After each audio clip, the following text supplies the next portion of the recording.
بسم اللہ الرحمن الرحیم۔ حضرت سیدنا یوسف بن حسن رحمۃ اللہ تعالی علیہ فرماتے ہیں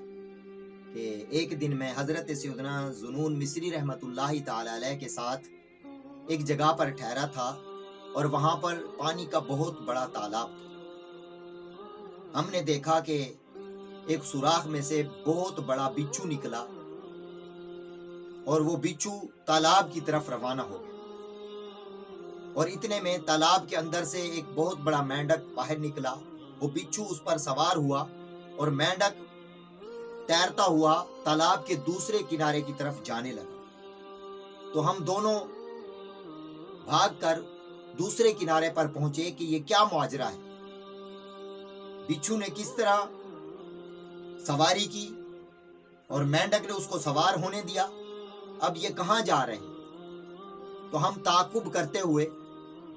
جب دوسرے کنارے پر پہنچے تو اب بچھو مینڈک سے نیچے اترا اور ایک طرف چل دیا، ہم بھی اس کے پیچھے پیچھے چلنے لگے۔ آگے پہنچ کر ہم حیران اور ششدر رہ گئے کہ ایک سرسبز درخت ہے، اس کے نیچے ایک شرابی آدمی سویا ہوا ہے اور شراب کے نشے میں دھت ہے، اور اتنے میں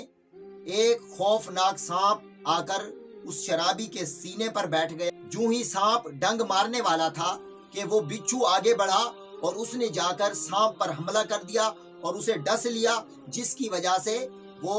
سانپ تڑپنے لگا اور اس کے جسم سے دور ہو گیا، اور تھوڑی دیر کے بعد تڑپ تڑپ کر ٹھنڈا ہو گیا، اور پھر وہ بچھو واپس تالاب کے کنارے پہنچا، اسی مینڈک پر سوار ہوا، مینڈک اس کو لے کر واپس چلا گیا۔ ہم یہ واقعہ دیکھ کر بڑے حیران ہوئے، اور حضرت ذوالنون مصری رحمۃ اللہ تعالی علیہ نے اس شرابی کو جا کر ہلایا تو وہ جاگ پڑا، اور آپ نے فرمایا کہ اے شرابی شخص،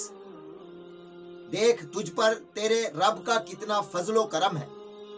پھر ہم نے اسے واقعہ سنایا اور پھر اس کو وہ مرا ہوا سانپ بھی دکھایا، تو وہ بڑا حیران ہوا اور اس نے اللہ کی بارگاہ میں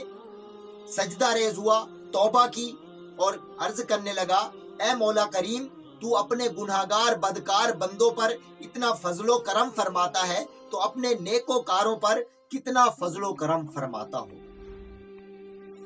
پھر وہ ایک طرف جانے لگا تو حضرت ذوالنون مصری رحمۃ اللہ علیہ نے پوچھا کہ اے شخص تو کہاں جاتا ہے؟ وہ کہنے لگا کہ آج کے بعد میں